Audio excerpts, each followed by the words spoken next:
দেখো বন্ধুরা, আমার কালা ভুনার ফাইনাল লুক কেমন হয়েছে তোমরা অবশ্যই বলবে। সার্ভিং বলে আমি সার্ভ করে দিয়েছি। দেখো তোমাদের দেখাই ভালোভাবে। এই হচ্ছে কালা ভুনার রেসিপির চট্টগ্রামের ঐতিহ্যবাহী অথেন্টিক কালা ভুনার রেসিপি।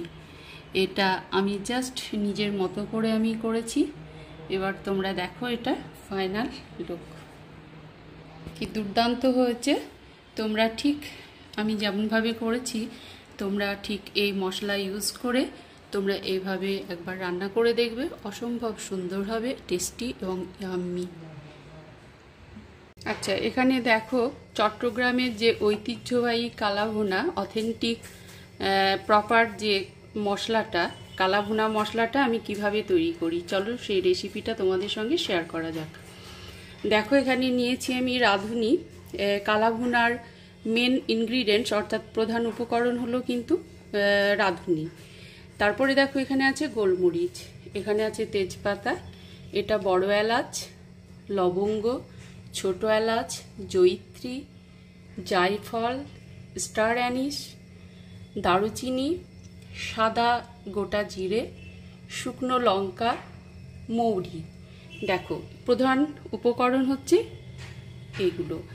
এইটাকে হচ্ছে সামান্য কড়াইটা হালকা একটু গরম করে নেব, একটু জাস্ট টেলে নেব একটু। দেখো এখানে কড়াইটা অলরেডি গরম হয়ে গেছে। আমি এই মশলাগুলো সামান্য একটু গরম করে নিয়ে আমি কিন্তু গ্রাইন্ডারে গ্রাইন্ড করে নেব। চলো দেখা যাক।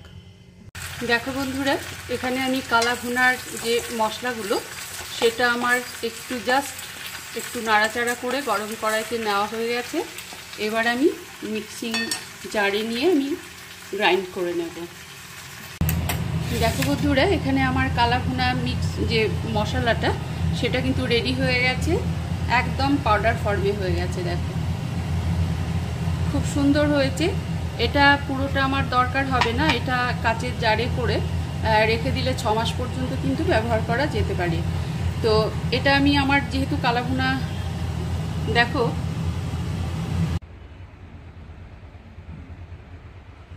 বিফ কালা ভুনা, আমি মাটন কালা ভুনা বা বিফ কালা ভুনা, চিকেন কালা ভুনা, তোমরা সব কিছুই একই রকম প্রসেসে কিন্তু করতে পারো।